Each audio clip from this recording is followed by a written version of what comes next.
Happy birthday to you. Happy birthday to you. Happy birthday, dear Jasmine. Happy birthday to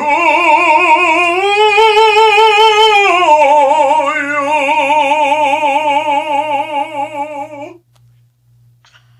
Now throw the panties. Hey. Come back. Oh, thank you. No problem. Happy birthday. Aw, that was beautiful. I'm glad you enjoyed it. I did. Yay. What a perfect.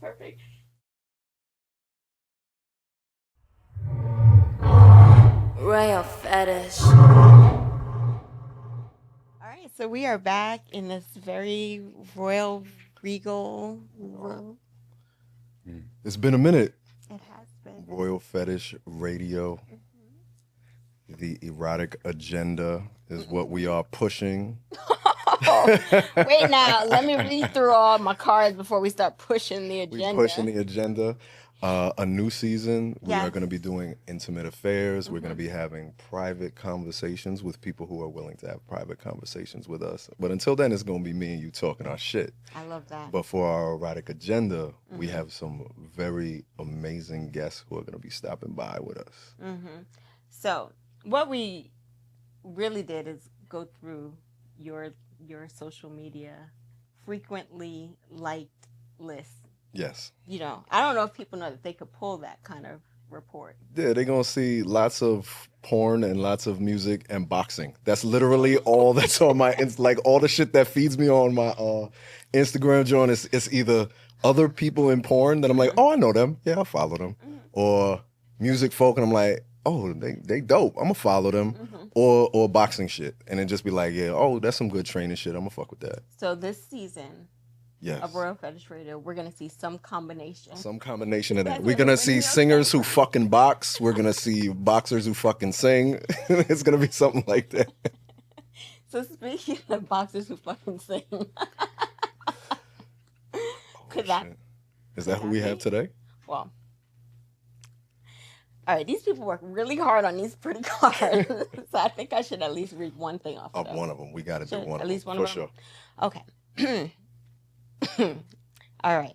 So today we delve into the harmonious blends of opera and hip hop. That should say it all, right? Throw the fucking cards now. No, wait. Some people work hard, don't they? Examining how the fusion challenges norms and reclaims narratives. Joining us is this trailblazing baritone, Babatunde Akinboboye, the visionary behind hip hopera. And the crowd goes wild, and there are Somebody's panties. panties on the stage right now. Yes. Do they throw panties in opera too? They should. How they get them from They should mean that they waist have not train? yet. So It's- well, whoever you know, does they it got is a trailblazer. The corsets and everything, they got to work around that. So that's part of the hang up. Or else there would be a lot more panties on the stage, I'm pretty sure. Tunde, that's the only reason why mine ain't out already. See? Is because the corset and the that's It's a problem. I was thinking you wasn't even wearing them today. You could have just handed them out the No, bag. because when I knew that we were having someone from the opera, I said I should wear panties. And a corset. I appreciate the But consideration. then Damn, when I I should've looked a worn my little tux. further and I realized it was Tunde, the hip hopper, then I was like, oh, I have to toss the panties. But I'm going to hit you with a pair on the way out. I appreciate it. Thank you. Welcome. Thank you. Thank you. Welcome, It's good to be welcome. here. It's good to have you. So you see, just like that, and put the cards. Yeah, I know. I was watching. So that means I get to ask my question. Go ahead. Please. What is the best opera to fuck to? Oh, Ooh, best opera to fuck to. I'm going to say... I'm going to say Carmen. okay. Because Beyonce was in it?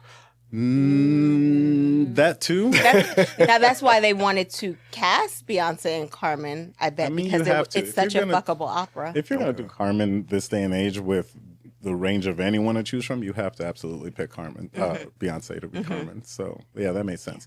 But also just because it is one opera that I think is sexy from top to bottom. It is. It is.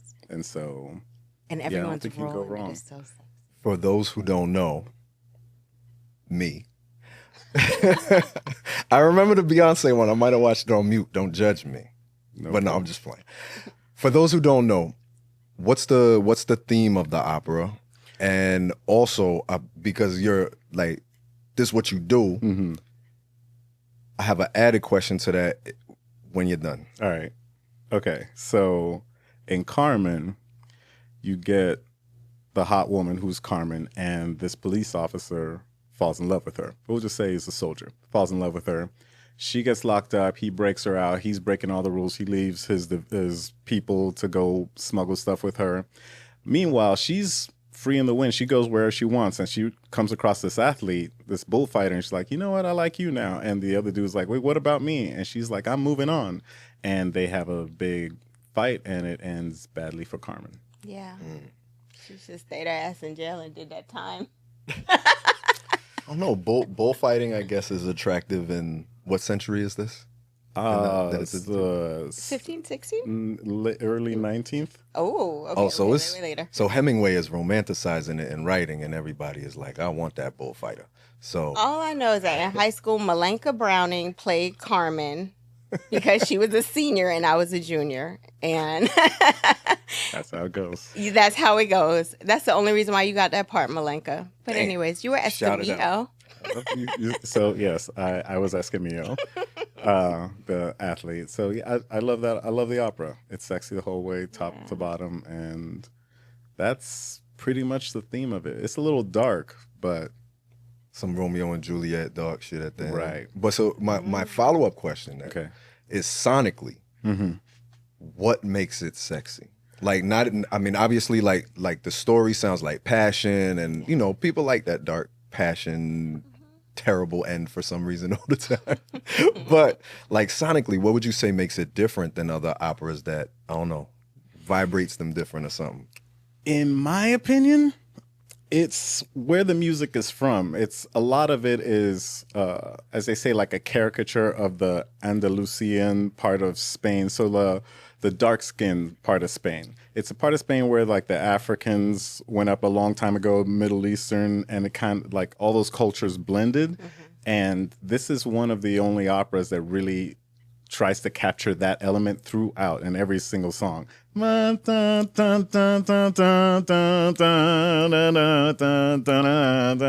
it's just everywhere you go. It's sorry, I don't know why I'm still snapping because it's still going. It's just that something about the tension of it and the dance of it. It's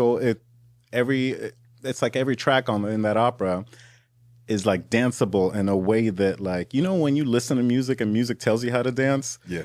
It's sensual. Yeah. It becomes like a third party in the, or fourth, or fifth. It's a poly party It's to a the poly music. party, yeah. Party. I do like that you brought that up about the Moors moving up through Spain. It's so evident, like when you're there and you see the architecture. Right. You don't hear it as often about in the music as much as you should, because we be putting our hands in rhythm everywhere. Well, I'm glad that we're starting with talking about Carmen and fucking to that and all of, and also its origins, because when that hip hop opera came out with starring Beyonce, Right. it was such, like, the dance world was so upset. The music world was upset. Right. Television, like, everyone was so upset. Very similar to like the Chocolate Nutcracker, when that ballet, Right. remember? And then Soul Chocolate Circus. Nutcracker sound wild. Oh, it's Well, that's the position. You know about that? That's The that new chocolate shit. nutcracker? But I mean, anytime, you know, we claim our art that was either originally there to begin with, or we want to put how it inspired us and blend it with our art, it's so problematic. Very much. Yeah. It's I think, in my opinion, I think those classical art forms, classical music, opera, the ballet, they are not as popular as they used to be, and I think a large part of that is because they're being like strangled. They're being kept from growing, like a plant would be allowed to grow new leaves that look completely different from the last leaf. But something about, and I get it. I think it's out of love. They love this art form. They want to protect it. They want to keep it safe. I think we know some parents are like that and refuse to allow it to grow as a result. So if they see anything, any Beyonce does a hip opera, then they're like, that's wrong. It's not supposed to be that. And it's part of the issue. But there are the rebels out there who aren't listening to those voices and just keep doing what we need to do. Yes. So even with that sense, right? So when we say classical music, people are always referring to European music. Right. Through opera, through your training in music, do you also find that there are influences, whether it be from Africa, Asia, South America, or anywhere else, that has also made its way into what is considered the classical European opera? Constantly. Not even sure where to start. If you want to give us a vocal example, we all for that shit. That'll probably happen. Let me think.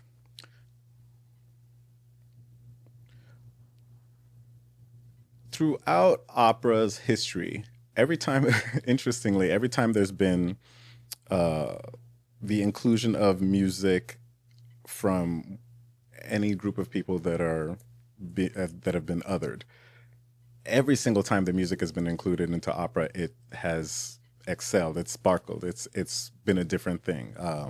For instance, I'm thinking like Mozart did the magic flute. It was one of the first times a black character was. It was not it's not the best representation of a black character, but one of the first times. And that opera is still being performed constantly today. It was a banger. Everyone I think there's can be conversation about how much that character factored into the popularity of it. But moving a little further forward into the opera Porgy and Bess.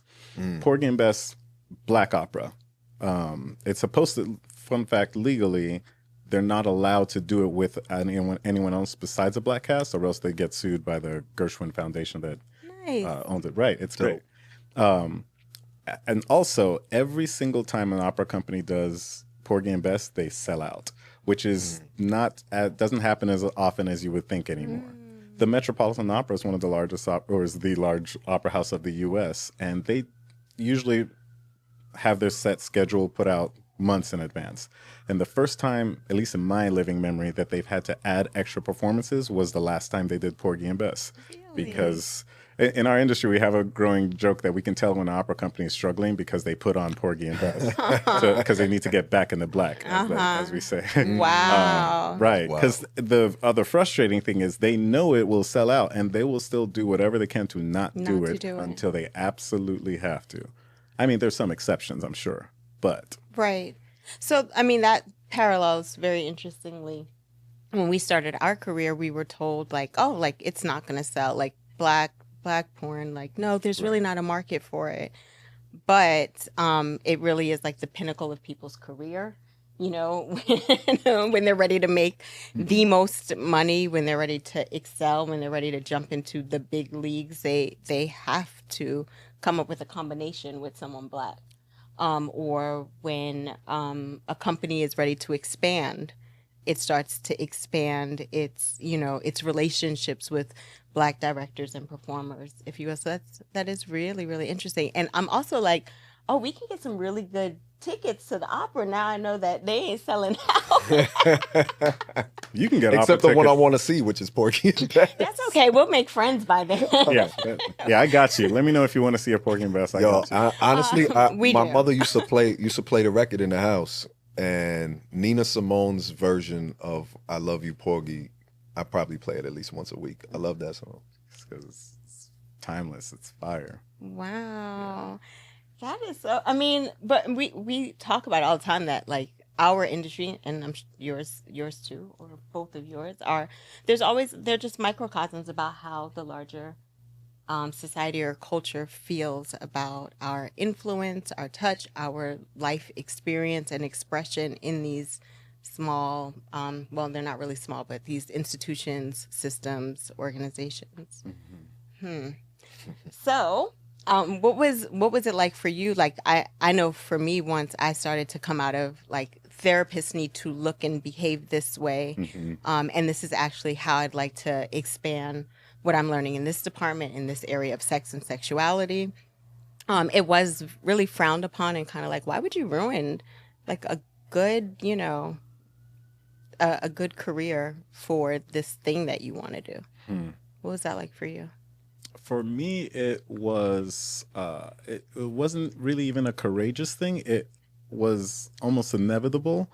Like, what's that Anine Nin quote about the bud that can no longer stay, the flower that can no longer stay as a bud? I don't remember. It would be really dope. Insert deep quote. Right there. But essentially, I could not keep doing things the way they were anymore. And I realized funny enough, I come to a point where I quit opera. Like all the process and the websites and things we have set up to keep our industry, I canceled everything. I got rid of my binder of music, and I came back to it kind of like, okay, you're just another thing I'm good at. Let's check this out. And when I came to it that way and just didn't like, I don't know, it wasn't my life anymore. It was a completely different thing. It was it resulted in the career taking off, but for me, I felt free. I felt like I could finally I felt like I was enjoying it for the first time instead of just enjoying being good at it. Ooh. Yeah. That resonates. Because I'm good at a lot of things. But I love that you're like pursuing them. I am. But some of the like things are just like just because I'm good at it, like, should I still be doing it? Do I want to do it? Certain things, same. Certain things aren't as fun when you get into that grind of it becomes, especially with art. Like there has to be a part, I believe, there has to be a part of art that is your passion.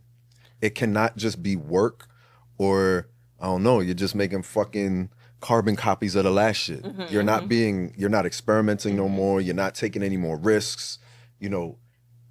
Same with a relationship. When you're in a relationship and you're in love and you think about when you're truly with somebody, loving somebody and all of that, even the mundane, y'all are still finding ways to make the mundane enjoyable and exciting in a way. You know what I'm saying? And it was like that for me with hip hop for a while because the situation that I was in, like my label was ass and people were stuck in the same mind state that has held us back and kept us in bullshit for a really long fucking time.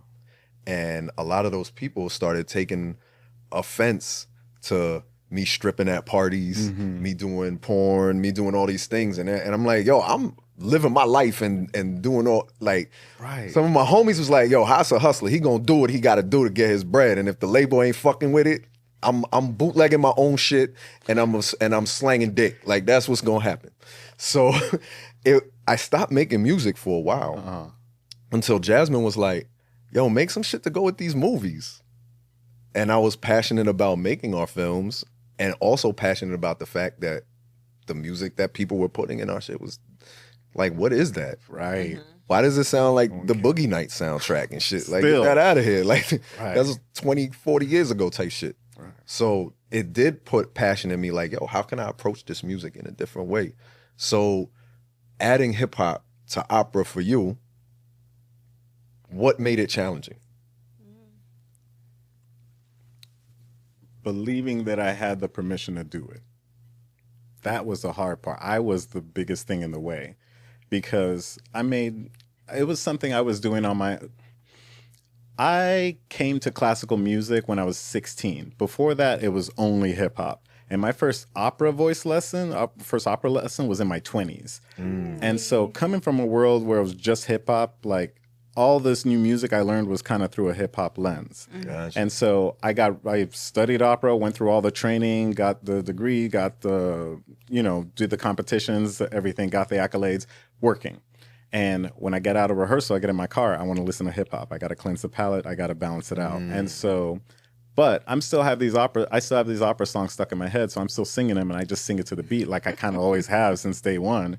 And then one day let me put a video of it and just put it on. I didn't even put it on my professional Facebook. I put it on my personal Facebook because I didn't want the professionals to see it. And overnight, it went big viral. Like Time Magazine, Ellen, America's Got Talent, everyone was reaching out to me, and I was like, oh, maybe I should do an everyone was like, do another one. And I did another one. And they're like, we buy an album of this. And I did an EP of 3 songs. And as I tell this, I look back, every step was really tentative. Wow. And I didn't really like see the doors thrown open for me and go sprinting through it. I was afraid of the unknown, I guess. I was just afraid of the newness of it. It was against what I've been told it's supposed to be. And so, but I've always been somewhat, I don't want to say I've been rebellious. I've just never wholly understood the rules.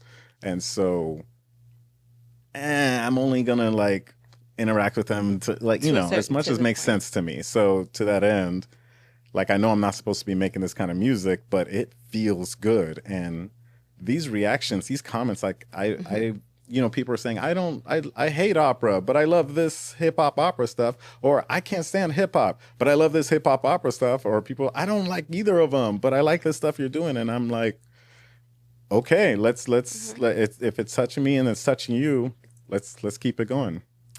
That's beautiful. I love that. This is why I don't have a tangible art like that, because there would be the part of you that's just like, maybe 3 songs. I'd have like 3 albums out by morning. You don't go the Little B approach. Little B just used to put out everything. Or that's. But but for your private, for everybody though, it's how they feel. Some people, there are some people who are like, I'm gonna put out like Pop. Pop had all this music that was put out. Some was after he passed away. But like, you look at the totality of it and you're like, yo, the bangers are so amazing that the ones that maybe he didn't totally flesh out, like, that's all right. Like that bang, like Dear Mama is forever. Like it's not going nowhere. So So I'm like, I feel like I'm sitting in between, like, I feel like I am sitting in between hip hop and opera. Well, no, he's hip hop too, though. Well, yes. But I'm just, like, kind of the beginning, your professional career in music was as an opera performer, and your professional career in music is as a hip hop artist, right? So how did you, because when we came into that, I was just like, are you guys meeting for the same time? This is your first meeting. Yes. We're doing this season off of your follow list, right? So how do y'all know each other? How did hip opera, right, up in here? Like, how do you connect with Royal Fetish Films? I'm trying to remember how I don't know if I saw a video of yours or you were like on a list or someone tagged you or something, but like I saw the content and I was like, yeah, okay, I'm following. And then I noticed we liked a lot of the same content on Instagram, and we had some mutuals. We had a decent amount of mutuals. Porn and boxing. Music, porn, and boxing. It's a little more MMA, but that's not true. That's not true. I will stop for a boxing clip. If I see gloves out or I see the pose, I'm stopping scrolling. So, yeah. Have you ever had to box up anybody in the opera? Nah. Opera people are sensitive. You just got to say the right thing. I'm not trying to get you in trouble. I'm just messing. They're mean, though. Opera people are mean. I had the pleasure of providing mental health support for, Oh, yeah. Because it's, a production. And so the same way we do intimacy coordinating or mental health support for production. We've done one for opera. And I was like, okay, we need to work through these feelings because this could get dangerous on stage. Yeah. There's a lot of passion. Yeah. Well, like most artists can be big personalities. We found ourselves on the opera stage. Like we're some massive personalities. Right. That's the thing I love about hip hop and opera. I feel like that's the thing that they have in common. It's like these big theatrical personalities, and very like I dominate, like wherever my mic and my box is, like that's mine. Dominate that box. Oh my, yes, it's real. So it's like okay, I'm gonna have to come at this from a different approach because no one's giving up anything in this situation? No. No. I wish I would have had your mutual sooner. There you go. But no, I mean, once I saw not only like you super talented, but also what you stand for with the talent that's when I really follow people. Like there's some people I'm like, yeah, you got bars and shit, but the content you post or the shit you do, like I don't want that popping up in my feed. Hey, dumb shit ruined my whole day. I be scrolling like this dumb motherfucker here. I can't have that shit on my scroll. So I appreciate, and one of the things that you have spoken about is something that actually is in our industry as well. And you were talking about kind of like the trauma porn of modern operas that are written about Black folk. Would you care to expand on that a little bit? Yeah, it feels like, well, I think this happens in a lot of media avenues now, where you're getting, it feels like an increase of these stories. There are Black stories, which is exciting, except on the other side of the coin, it's like, but they're hard stories. They're pretty. I mean, I don't remember what few years ago, but it feels like 4 slave movies came out in the same year, and I was just like, I love going in the movies, but bruh, can I smile? Can I laugh a little bit? I want to hear these Black stories that give a full range of things. But as I've been doing more of them and talking more, because I just finished doing Central Park 5, the opera. That's heavy. There was someone crying every single rehearsal. Like it's not an easy, because we're all Black. And it's one of those operas where even when we're done, you're still in character. Yeah. Like you take that. It's not like being a nobleman from France. Like no, that comes with you. Anyway, there is an increase of these stories, these Black stories, and it's great to see an increase of them. But they are hard stories. And so me participating in them, I was starting to feel some kind of way. I felt like I might have been contributing to a problem. But I think what is important, and this is what I think makes a difference between it being Black trauma porn and just our Black story or Black art, is the container, is how it's being held, how it's being presented, what is the intention? Is it to educate? Is it with context? Or is it commodified pain? Is it just like, hey, you want to see hard stuff? Like, and that's how it's presented for the purpose of entertainment and not so much to inspire empathy or action or anything in the case. And so, and that changed my view with a lot of these, because a lot of these operas, they're being written with Black audiences in mind, which is exciting. So we're telling, it's a different thing. That in those cases, they can be validating and healing, as opposed to adding to the problem and painting a picture that this is how these people are supposed to be. This is who they are. I dig that. Such a responsibility we have, right? It's nuance. It's nuance, and I think one of the obligations we have as people who can process nuance is to navigate it effectively. We can't do the one-size-fits-all solution as easy as it wants to be. Absolutely. I think one of the problems is the people who are greenlighting projects, whether it be in opera, Hollywood, in the porn valley, or wherever else, do not have the ability to see nuance. So unless they hear about our trauma, or that's all they think about when it comes to us, they're like, what you mean a happy Black story? Y'all don't be happy. I have yet to see one. Or whatever. Like I think that's why it happens even more so, because it's like someone might walk to them with 5 scripts, right, or whatever. Because like I think there's like a lot of, even within our industry, like people were making porn about police officers pulling motherfuckers over and then having sex. That's fucking disgusting. That's crazy. That's rape. You know what I'm saying?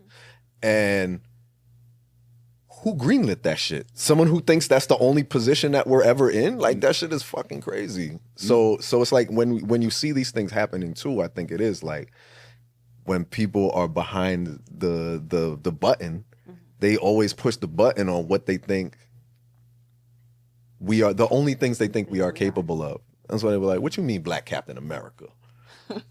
That he had to push that shit through. So listen, we done disrespected the people's cards, but I do see the last one says, y'all at time, wrap it up. Wrap it up, B. Tunde, there's so much more We to ain't getting talk the hit about. note. We didn't. We That's done fucked okay. up. No. We didn't. We gonna get you to hit that note, but it's not gonna be on this set. That's all I'm gonna say. Oh shit! That's all I'm gonna say. No, don't say anything because Don't tell him yet. Don't tell him yet. Okay. Yeah, because you don't know. But really, I mean, I think what's so awesome is that our intersections are what brought us right here. Mhm. It's not because the American Opera Society told us you were good. It's because we discovered through our own perusing things that make us excited, that inspire us, that remind us of our work and the way that we move through this world. Like, we discovered your art that resonated with us. So, And now she gonna throw panties on the stage, yeah. and I'm gonna scream at inopportune times in the opera. I appreciate it. Well, you have stronger arms than her, so you might throw her panties for. I would appreciate it. Like You gotta hit more notes. The wetter they get, the farther they travel. Oh, I got Okay. that's. I This mean, is a that's science honestly, project I'm not now. good. One of my voice teacher told me this when I was in college. He said, Babatunde, if you sing like that every time you perform, there won't be a dry seat in the house. Ooh. Get it? And I was like, that's the goal. So every single time I hit a stage, fatale vision mi lascia. I'm trying to seduce every person in the audience. Throwing those jeans. Hold on, shut the thing off because when I stand up, they ain't pay for that. That was so beautiful. Thank you. No problem. Thank you for coming through, man. Not a problem. Hey, make sure. Can you let them know where they could get all the music, all the things? You can find everything about me at hiphopera.com. You find my socials, you'll find my tour dates, you will find my music, everything. hiphopera.com. Look me up. And I'm everywhere. Do that shit. Do that shit. Do it. And we will be back. More Royal Fetish Radio, Intimate Affairs, The Erotic Agenda, and all the other names that we are going to pound into your brain in the sexiest way possible. With all the consent we With got. all the consent. Yes, yes. Peace, y'all.